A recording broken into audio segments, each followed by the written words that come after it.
Om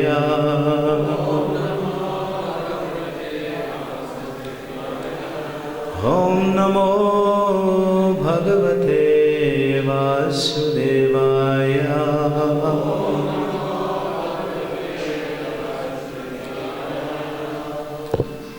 So we're reading from Srimad Bhagavatam, Canto 5, Chapter 14, Text number 33. So I'll just read through and then we can do the word for word. There's a bit of echo, if it can be adjusted, it would be nice.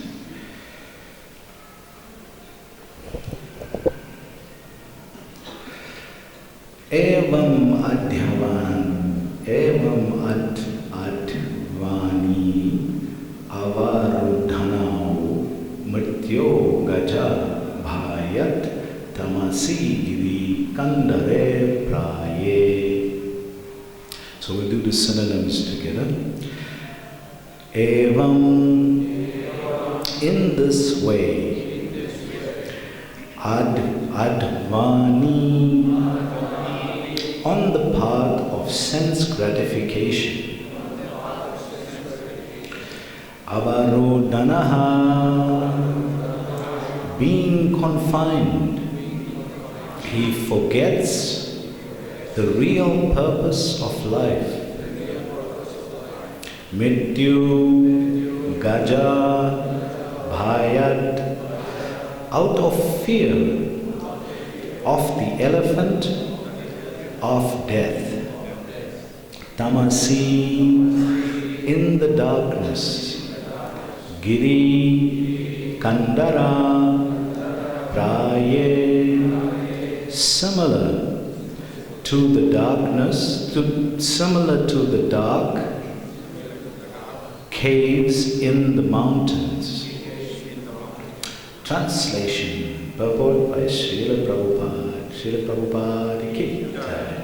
Translation. In this material world, when the conditioned soul forgets his relationship with the Supreme Personality of Godhead and does not care for Krishna consciousness, he simply engages in different types of mischievous and sinful activities. He is then subjected to the threefold miseries, and out of fear of the elephant of death, he falls into the darkness found in a mountain cave. So let's just try to repeat this. It's a very poetic translation here today, Prabhupada. So please repeat. In this material world, when the conditioned soul forgets his relationship with the Supreme Personality of Godhead and does not care for Krishna consciousness, he simply engages in different types of mischievous and sinful activities. What are the two kinds of activities? Mischievous and sinful. He is then subjected to the threefold miseries, and out of fear of the elephant of death, he falls into the darkness found in a mountain cave. Wow, let's see what Prabhupada put in the purport. Purport by Srila Prabhupada. Everyone is afraid of death. Is that true? I think so. Everyone is afraid of death. And however strong a materialistic person may be, when there is disease and old age, one must certainly accept death's notice. The conditioned soul becomes very morose to receive notice of death. His fear is compared to the fear experienced upon entering a dark mountain cave, and death is compared to a great elephant. Om Jnana Timirandasya Jnananjana Shalakaya Chakshurunmilitam Yena Tasmai Sri Guruve Namaha Shri Chaitanya Manovistam Stapitam Yena Bhutale Swayam Rupa Kadamayam Tadati Swapadantikam Vandeham Shri Guru Shiyuta Padakamalam Shri Gurum Vaishnavanamscha Shri Rupam Sagrajatam Sahagana Raghunatam Tam Tam Sajivam Sadvaitam Sarvadutam Parijana Sahitam Krishna Chaitanya Devam Sri Radha Krishna Padam Sahagana Lalita Sri Vishakramscha Nama Om Vishnu Padaya Krishna Pristaya Bhutale Srimade Bhakti Vedanta Swami Iti Namine Namaste Saraswati Deve Gauravani Pracharine Nirvishesha Shunyavadi Pasyacha Desatarine Vancha Kalpa Tarubhyascha Kripa Sindhubhyevacha Patitanam Pavinebhyo Vaishnavebhyo Namo Namaha Jai Sri Krishna Chaitanya Prabhu Nityananda Sri Advaita Gadadhar Shivasari Gaura Bhakta Vrinda Hare Krishna, Krishna Krishna, Hare Hare, Hare Rama, Rama Rama, Hare Hare.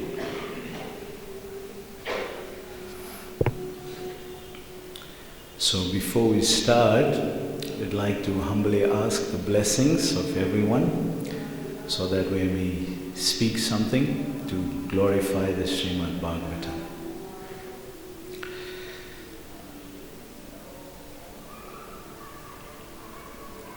How many of you have heard of some wonderful event that happened within the last 2 days?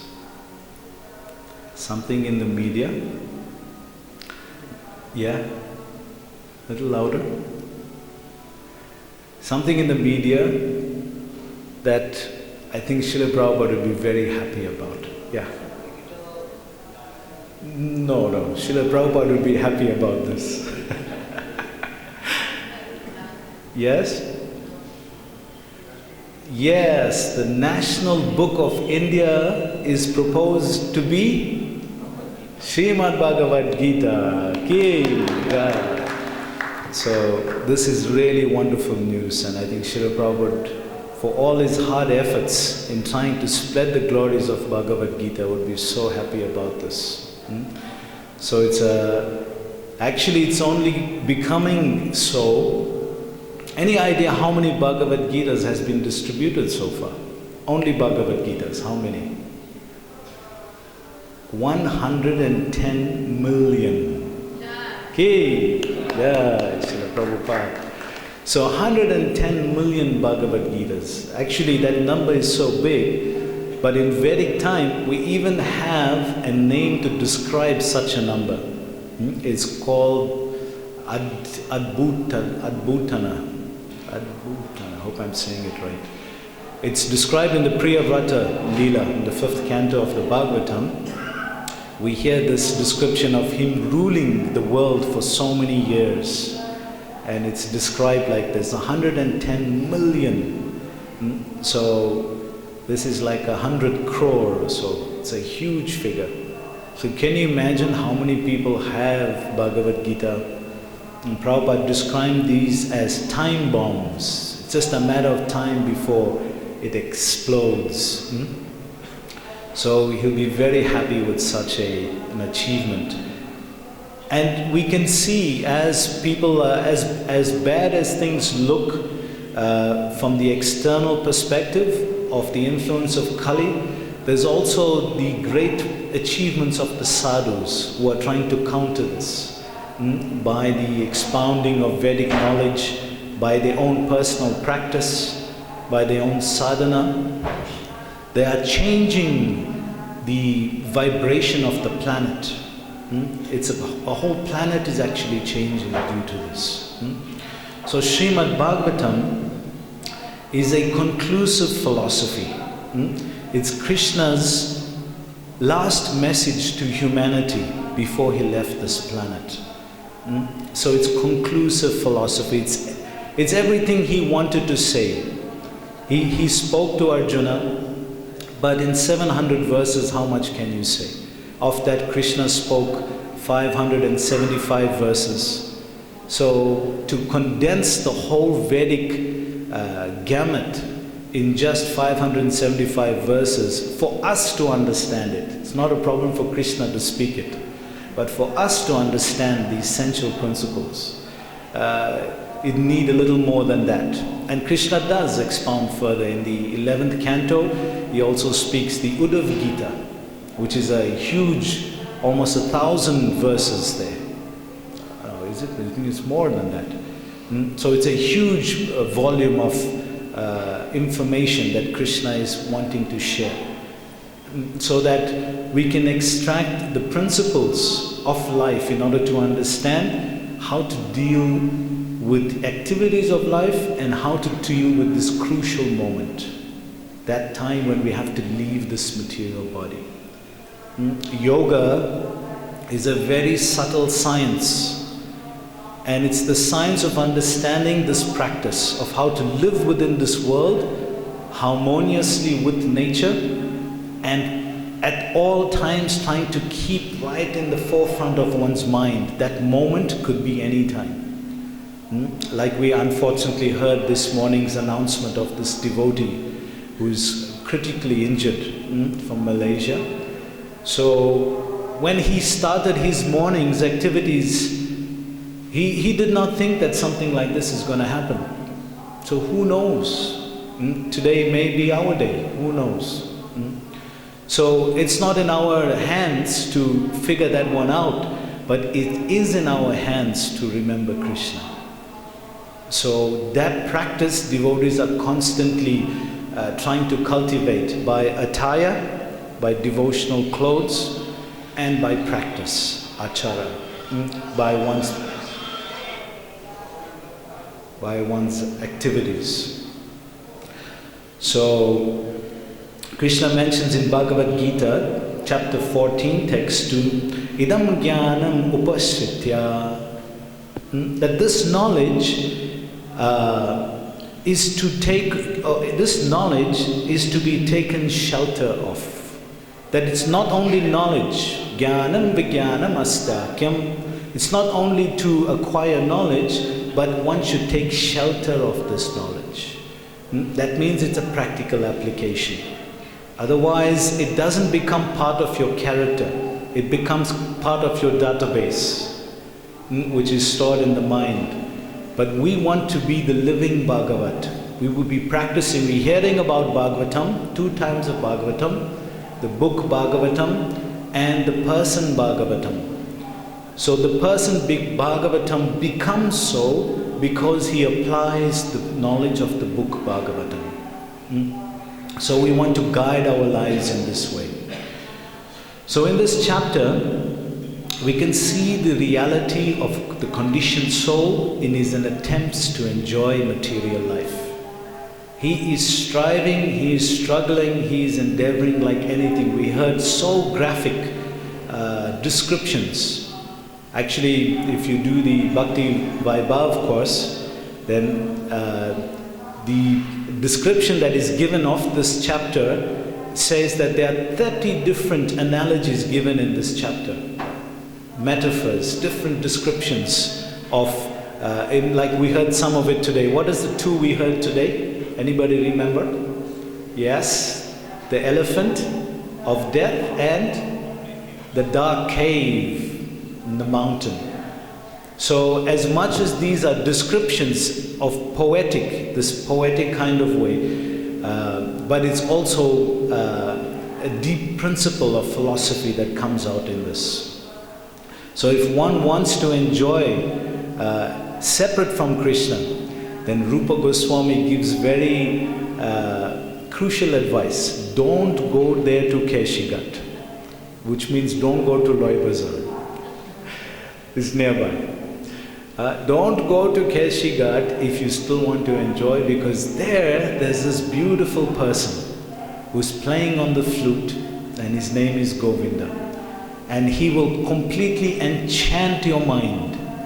So if you still want to enjoy separately, don't go there. So Rupa Goswami's advice. So if Srimad Bhagavatam, like one may say, well, is it just a story then, because we're hearing these different descriptions? So the Acharyas describe to us that if this was just a story, then the Srimad Bhagavatam as is described, if it was just a story, then it's fiction, right? Which is a story. But if it was just a story which is illusionary, then how can something illusionary take you out of illusion? If it was illusionary, by practicing and reading about this, how can it take us out of illusion, which it is doing? Then it can't be just a story. There must be some deeper aspect to this. So it's character developing. It's deeper than just fiction. Actually, it's described in literature as non-fictional literature, which is technically called, but it's basically spiritual literature. Non-fictional literature. It's beyond the normal realm of fiction. So Prabhupada starts very interestingly in the translation. Let's try to read through the translation and see what... It's a relatively short purport, but it has tremendous density. It has a huge amount of weight and wealth that if we can try to extract, can help us in our practice of devotional service today. So Prabhupada starts in the translation. In this material world, when the conditioned soul forgets his relationship with Krishna, Krishna bholiya jeev bhogavancha kare, maya shane thare jhapatiya thare. When one forgets his relationship with Krishna, Maya is waiting there, jhapatiya thare, to just pounce on one. Jhapatiya sounds strong, huh? Just to pounce on one. So the living entity is trying in his attempt. What he doesn't realize that actually what he's looking for is Krishna. He has some experience of joy, of happiness, of fulfillment, of being satisfied. But when he comes into the material realm, the soul is uncomfortable here. Because firstly, he has to interact in this world through the interface of the human body, if he's lucky to get it. So using this as the instrument, he tries to interrelate with matter and trying to extract enjoyment which he knows about, which is experienced out of matter, which is dead. Jai Shri Sri Radhe Shyam Krishna Balaram Gaurnitai Shri Prabhupada Ki Jai. And which is dead. So it can't really satisfy his desire for experiencing this. And in his attempt to try to live with unsatisfied desires, he becomes disturbed. Because you have a desire but you can't satisfy it. And the only way he can relate to anything here is through the body. So therefore we get different situations of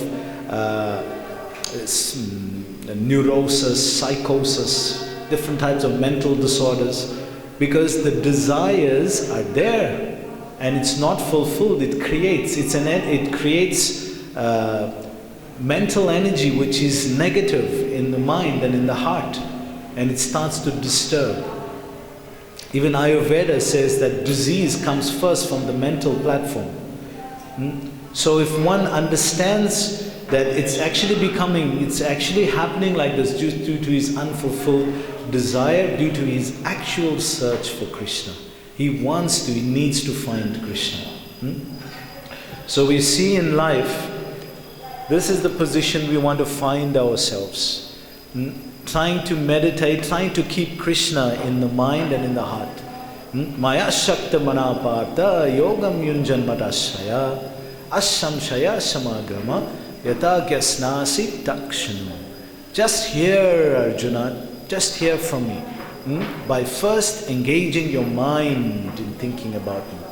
So in order to actually experience enjoyment or satisfaction, we have to first engage the mind. That's the level we want to try to come to.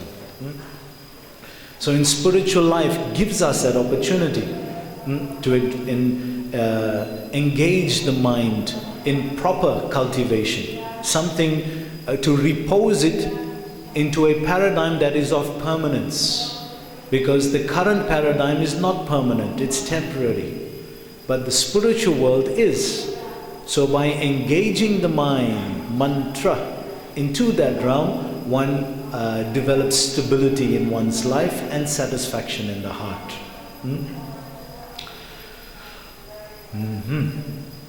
So this comes by association. So association has to be consciously applied.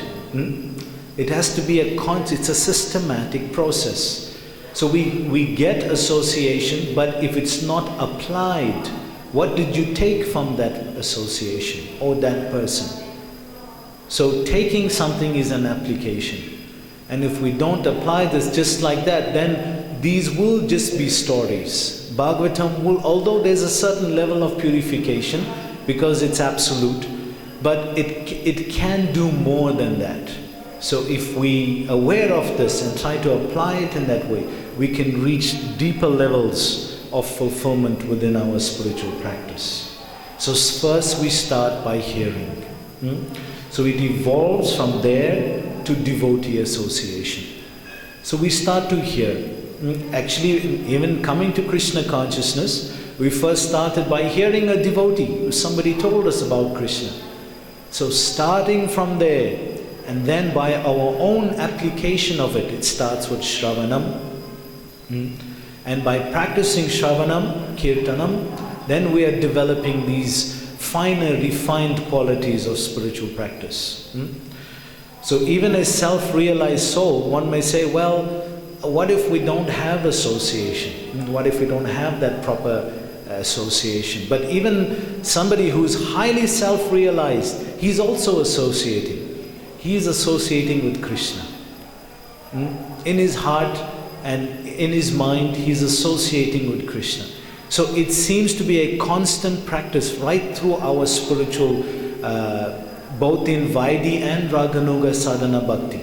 And even in the perfected stage, we will also be constantly remembering by hearing about Krishna. Actually, every day in Vrindavan towards the evening, everybody wants to hear what did Krishna do for that day. So these two personalities, Snigdha Kanta and Madhu Kanta, they relate the pastimes of Krishna, and everybody is wrapped in attention. Which demons did he kill? What activities did he do? They're completely absorbed in hearing about Krishna. And therefore their remembrance becomes deeper. When we remember Krishna, this is called Smaranam. It's our active process in trying to remember Krishna. And when he remembers us, that is called Spurti. It's his connection with us. So when he's remembering us, he's also remembering us. And he gives us a glimpse of himself. So it's both ways, because it's a relationship. It's a dynamic. It's a devotional service. Devotion is a dynamic. It's two-way. It's not like the roads in India. One way, sometimes there's no way, sometimes multiple way. But Krishna's process is two-way. He's reciprocal with us. So it comes by association. So when we hear Krishna, when we hear about Krishna, we don't want to just do it in a passive way. We don't want to be a passive listener. We want to be an active listener. Because at the end of whatever we hear, we have to ask ourselves, what can I apply to my life today? Because by the grace of Krishna, I've heard this today. And hearing just, you may have heard it many times, but today it has become impressionable to you. So when we hear something, we want to remember that how can I apply this actively today to increase my process in my sadhana today to Krishna. So then, yes. So Prabhupada describes the mind and how it disturbs and deviates us in a very beautiful adjective. Maybe some of you have heard it. It's called recalcitrant. A recalcitrant mind. So the mind is the obstacle that is preventing us from trying to get closer to Krishna. And that is what we will have to traverse at the time of death also. Because when the body is going in reverse, everything is shutting down, like we're going to see just now. I'm going to show you something just now. When everything is shutting down, it's the mind then that we can still use if we trained it enough. But in the state that it is now, it's usually, as Prabhupada would describe, it's recalcitrant. Recalcitrant means when one disobeys a higher authority. So the mind, if it's not trained, becomes like this and gives us a lot of difficulty. So by constant practice and detachment, one is able to overpower, cultivate this devotional disposition towards the mind and Krishna. So Prabhupada was glorified by Bhaktisiddhanta Prabhupada that he likes to hear. He likes to hear. So hearing is this powerful form. And we know the sadhus, although they have left the material world, they live in sound. So if we cultivate this devotional disposition towards sadhana, towards Krishna, then using the principle of hearing, we can actually revive our Krishna consciousness very, very quickly. So this association, Prabhupada tells one very funny story. Sometimes some of Prabhupada's stories are a little strong, and this is one particular one. Prabhupada was mentioning that somebody had gone to the bathroom to do gone to the toilet to do his business. And after he finished, he turned around and what did he see? Yeah, he saw that, right, which was there. And the stool started to talk to him. And he was so surprised. And he says, "Oof, what is that bad smell here?" And the stool started to talk to him. So Prabhupada is narrating this story. And then the stool said, "Oh, you think it's a bad smell, huh? Just yesterday I was a pakoda. But after associating with you, look what am I today." So Prabhupada would use these graphic stories to make us understand association and the power of association. So the interface of the human body is a very rare thing because it's the only form that can actually understand itself and the 8.4 million species of life. By examining the external world through pratyaksha, direct sense perception, and induction, by reasoning it, one can actually have a deeper insight into what am I doing here? How am I actually wanting to be enjoying this material world? So it gives us insight. Prabhupada then continues with the translation. He says here, "With the Supreme Personality of Godhead and does not care for Krishna consciousness." So again we're remembering the suffering condition of the material, of the conditioned soul. Condition means, Prabhupada described, condition means seeing from my bodily concept, from the bodily concept of life. So one can actually have a body, but if it's engaged in Krishna's service, he can actually transcend it. So there's two principles acting here. For enjoyment, there's two principles. One is karma and the other is karma. So one is acting, karma, and karma, his desires. He's trying to fulfill that. And you'll be glad to know that both of these can be purified in Krishna consciousness. This is what yoga is trying to do. Purify oneself to reach the higher realm. Though it's not easy, but it is possible. So Prabhupada goes on to say, yeah, he simply engages in different types of mischievous and sinful activities. So two things are described here. mischievous and sinful activities. So he's wasting time by doing mischievous activities. We're very familiar with this because the way the world is going at the moment, we use most of our time in a virtual paradigm. We are completely focused on a mobile or a computer, and we're connecting to people through Facebook and different things like that. These things are not bad if they understood how to be used. But if you constantly, in every free moment you have, they say somebody looks at their mobile phone every 30 seconds. Every 30 seconds, somebody takes out the mobile phone. And the other day I was in the metro in Delhi, and I saw this as a fact. I saw people, now they're standing, and then you just take out your mobile, check quickly, okay. In another few seconds, you take out the mobile, twice a minute. So if that is reality to you, you're living in a virtual reality. It's totally artificial. You have no deeper connection to your real self. And that is not what spiritual life is teaching us. So as much as we use these things, we want to actually transcend them. We just want to use them in connection to Krishna. Anashaktascha vishaya yatatam upayunjitam nirbandha Krishna sambandha yukta vairagya uchyate. We want to use it in service of Krishna, discriminately.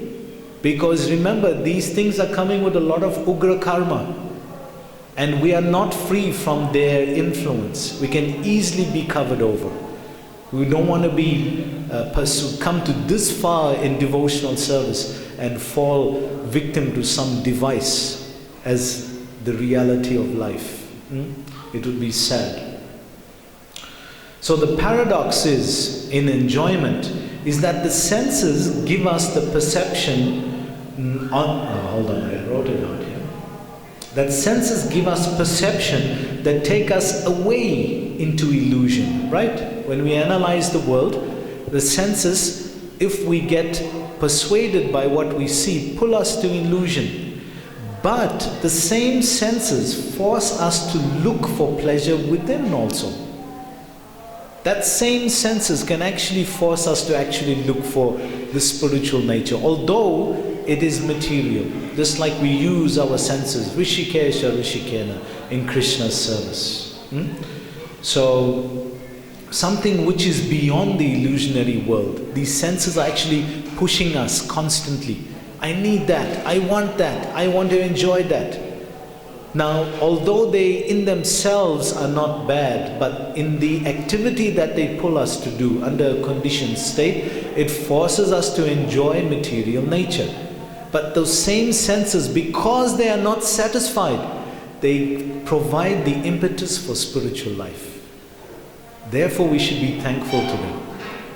Because they are not satisfied, they're providing the impetus for spiritual life. I want something more, I want something deeper. And they force us to go within for enjoyment. It's a very deep principle. You think about that one. So the mind is repeatedly betraying us, but we still believe it. The mind constantly says, no, you just didn't do it right this time. That's all. You just didn't do it right. If you try it this way, you probably will get it. Or if you try it that way, then you just didn't do it right.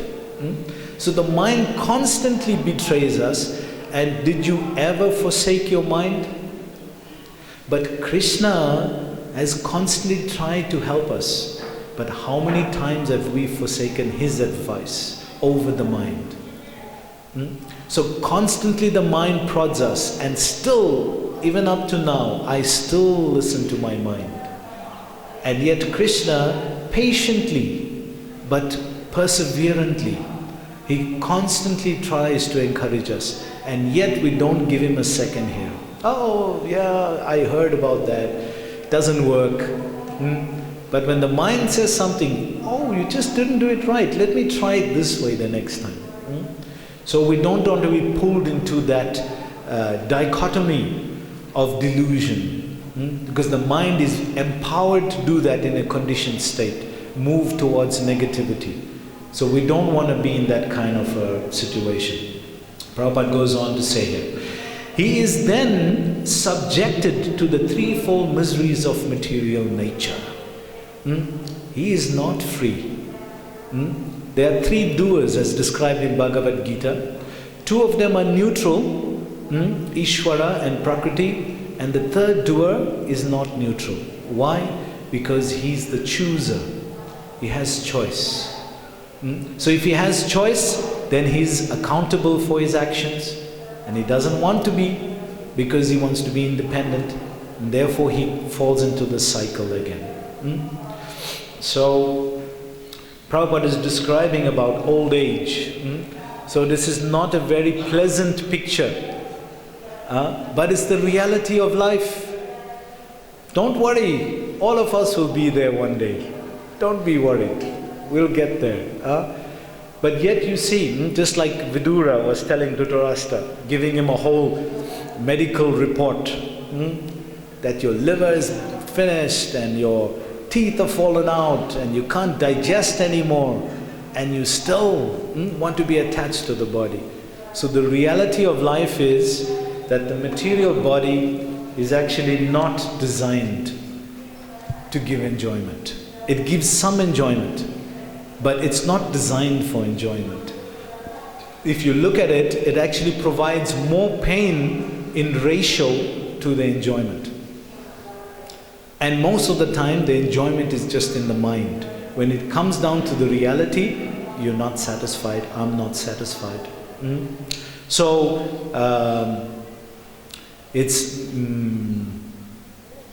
if you consider like your liver, how much of enjoyment can your liver give you?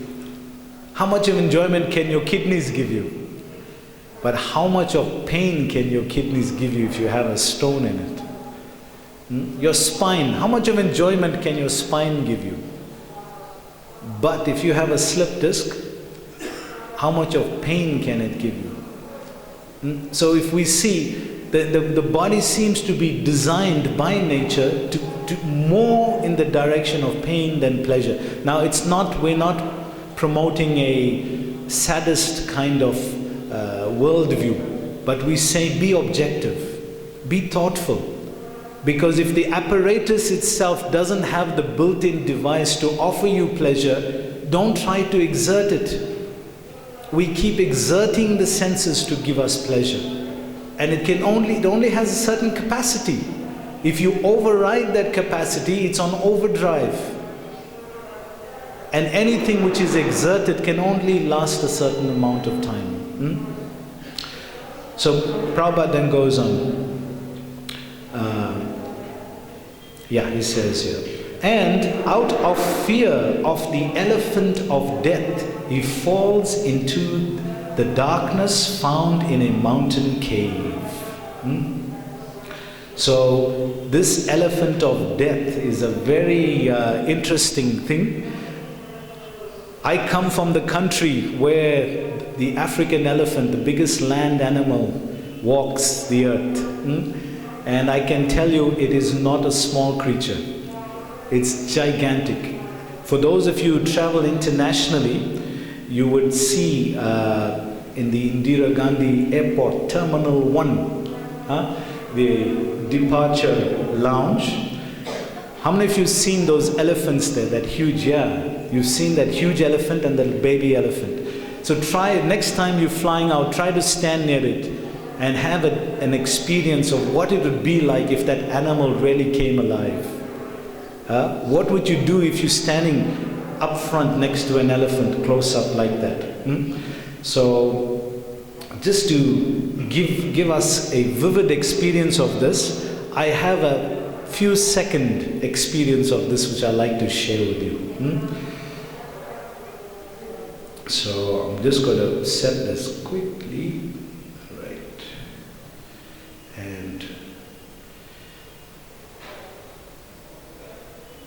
Okay, this is here. I always like visuals, forgive me. Okay, we're getting feedback.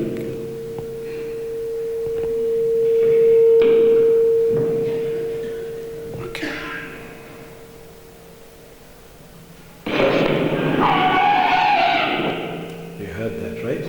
just going to hold it up a little bit so you can see it. I don't know if you're going to see it from the back, but you can see. This is an elephant charging.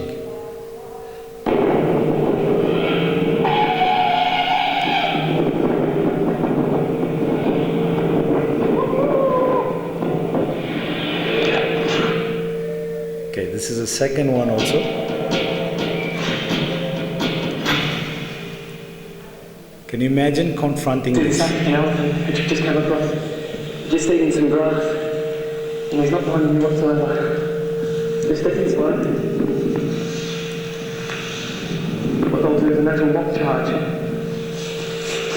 Like so. You see he does the mock charge?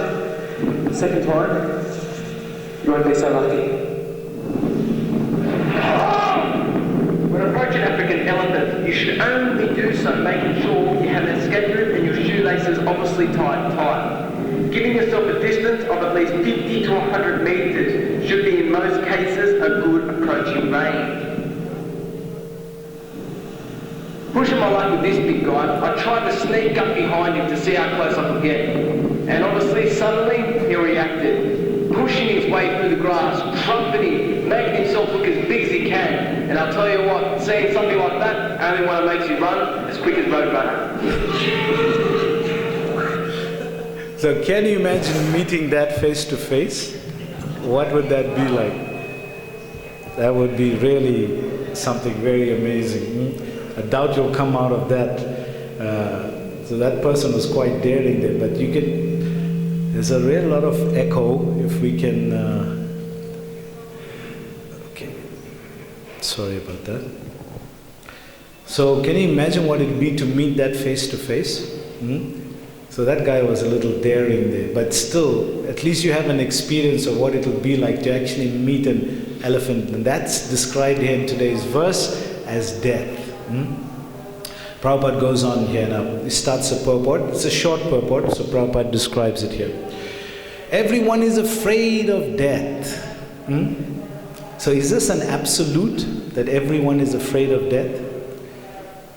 I guess so. Anybody who's sane would actually try to figure out, how can I, even this is what the scientists are trying to do, how to overcome this moment of death. So everybody is afraid of death. But if you think about it really, the body is already dead. But now the soul is gone away. So the body is always dead. It's never been alive. It's the soul that animates the body. Prabhupada goes on to say, and however strong a materialistic person may be, when there is disease and old age, one must certainly accept death's notice. So it's like an ultimatum that comes when one is old and diseased, and nobody wants to be in that state. So it's not a very comfortable state to be in, old, disease, like we showed you the picture. But if you ask a materialistic person, how are you today, my sir? And what does he say? I'm fine. Everything is theek hai. Everything is, Nobody would like to admit that it's not. And a materialistic person is usually absorbed in one of these four activities that Prabhupada is described in Bhagavad Gita also. Eating, sleeping, mating and defending. So if one is absorbed in these activities, forgetting spiritual activity, this is what he would become in the corresponding life. So one doesn't want to be caught up in that way. And the other thing that we've been hearing about recently is money. A materialist is super attached to money. Now, the value of money in itself is actually, it's just paper. And due to inflation, it loses its value. They say 3% of money in the world is actually governmental authorized money. The rest of it is made by private banks. 3%. 97% is made by private banks without offering the equivalent amount of gold. So we caught up in a loop of compound interest that we just can never be able to pay back. And this is an example of it. It's a little far for you to see, but this is a note, a money note of $500 million. So guess what dollars is it? Zimbabwean dollars. It's of course not US dollars. So can you imagine a note, one note of 500 million? One note. Here's a better one. Because of the crisis of that country, the government was issuing out checks for farmers, which is the equivalent of money, right? This was a note of $100 billion. 100 billion. I don't think that country even has that amount of money. 100 billion. So can you imagine now, for materialistic people, that is like the essential aspect of life. Money is the honey, like we've been hearing. So Prabhupada very nicely describes this in a beautiful story. If the sound works out for us, we're going to try to hear it directly from Prabhupada himself today.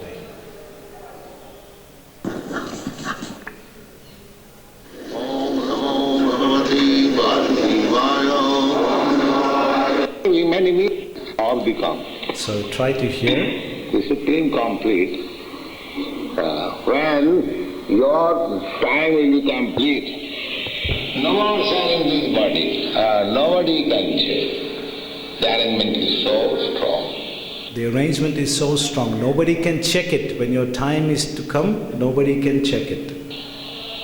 You cannot say, let me remain. Actually it happens. Cannot say, let me remain. Now Prabhupada tells a story of, like he said in the purport, he's going to tell the quick story. When I was in India, Allahabad, one of our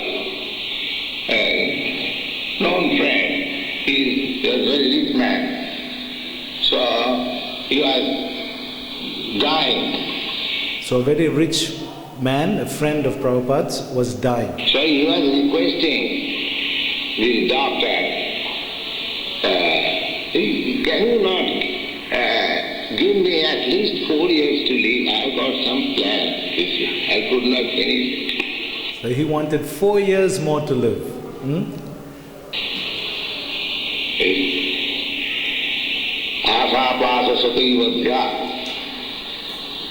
This is demonic. Everyone thinks that, oh, I have to do this, I have to do this.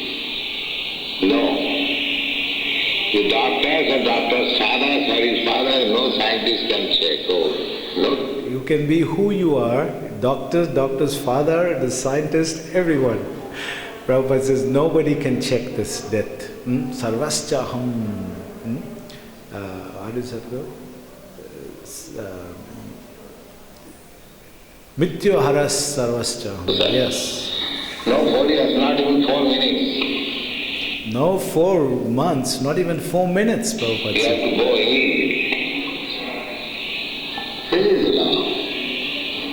So, before that moment comes, one should be very dexterous to realize Krishna consciousness. Purnam Japeta. Purnam means very swiftly, very quickly, you should realize Krishna consciousness. Next, before the next death comes, you must finish your business. So you should finish your business before the next death comes. So it's already 9, so I want to show you something very, very powerful.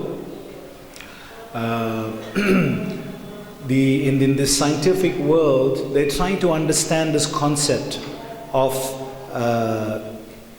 consciousness. And consciousness acting out of, being separate from the body, just like Prabhupada has taught us in Bhagavad Gita. So, I have some interest in science and spirituality.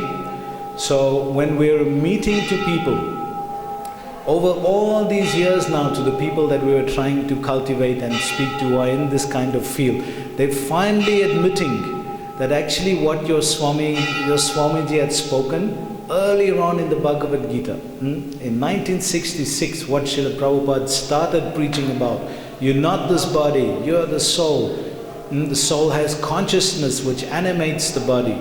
At that time, in 1966, it was taken in good faith as bona fide, but we didn't have experiments to do that. Now with the technology of science and people in this field, they've actually developed techniques to show that there's actual consciousness existing even after the body has passed on. So I'd just like to share this with you quickly so that you can have an experience that what Prabhupada has taught us is actually absolute. If we can try to appreciate this as a foundation of our spiritual life, if these things are becoming true right now in the world of science, can you imagine in 10 years, in 100 years? And this is going to go for 10,000 years. So this can help us to solidify our foundation in Krishna consciousness. So, scientists... Okay, there we go. ...have proof that there is life after death. Well, sort of. What they have discovered is that consciousness may continue even after death. Now, this is a subject that's been treated with a lot of skepticism over the years, but in a most extensive study of its kind, scientists at the University of Southampton in the UK have spent nearly 4 years examining more than 2,000 people who suffered cardiac arrests at 15 hospitals in the UK, the US, and Austria, and have found that 40% of people who recovered described having some form of awareness at the time when they were declared clinically dead. Now, as I said, Mark, the perception is, or the current wisdom is that death occurs about 20 to 30 seconds after your heart stops beating.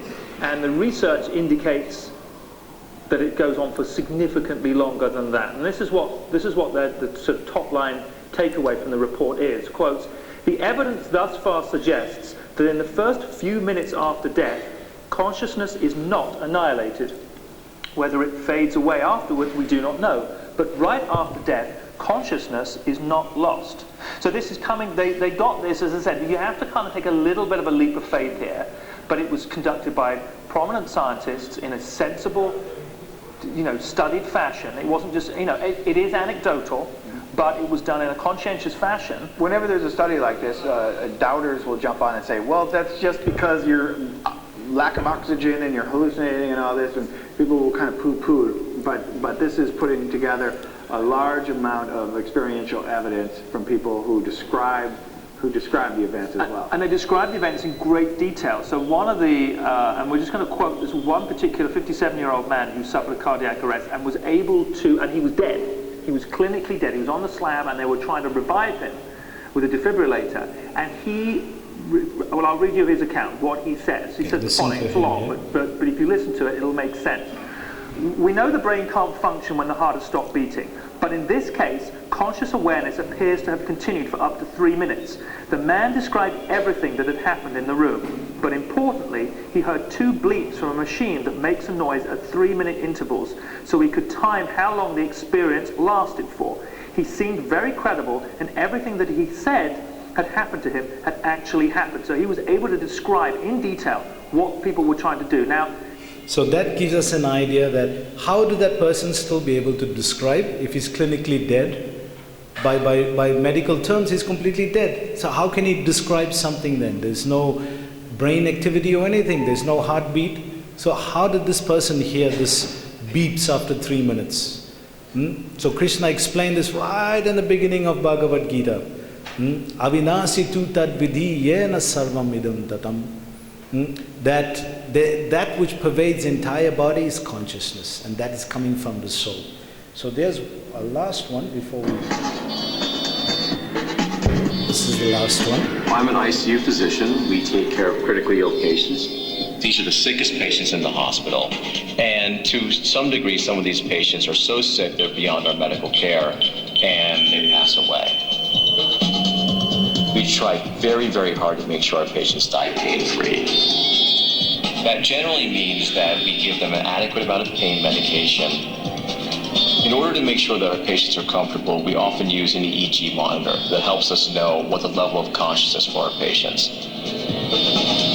As the patient approaches death, the level of consciousness as measured by these EEG devices goes down to very low levels and then eventually goes to zero. So when it beeps, it means the person is dead.